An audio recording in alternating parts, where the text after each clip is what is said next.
May panlaban na ako sa pimple dahil sa araw-araw na pet malungwer pa ng Kati Alice. Say hi to a new confidence with Kati Alice. Narito na ang mga nagpapagang balita.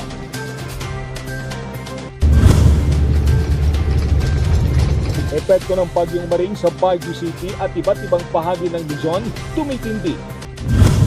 Publiko, pinalaan ng MGB Cordillera dahil sa landslide at pagbaha na maaaring idulot ng bagyong Maring.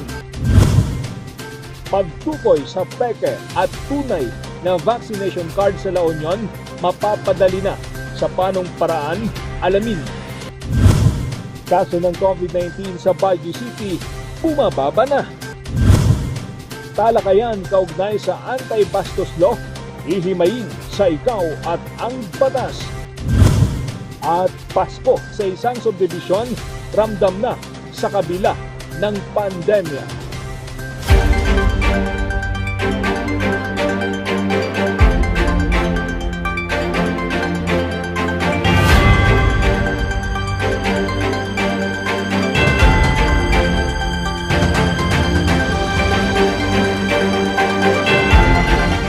From the studio of RNG Luzon, this is Luzon Headlines.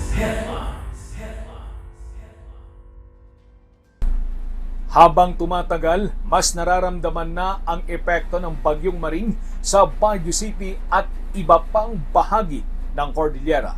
Ang detalye ng balitang yan, ihahatid ni Charles Limon. Nakataas na ang signal number 1 sa Baguio City at Benguet.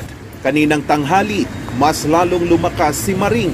Naging severe tropical storm pa ito at nagbabadya pang lumakas. Si Maring ay nag-intensify ng severe tropical storm as it moved westward toward Babuyan Island. Ito ay nasa layong 240 km east of Apare, Cagayan or 265 km east-southeast ng Cagayan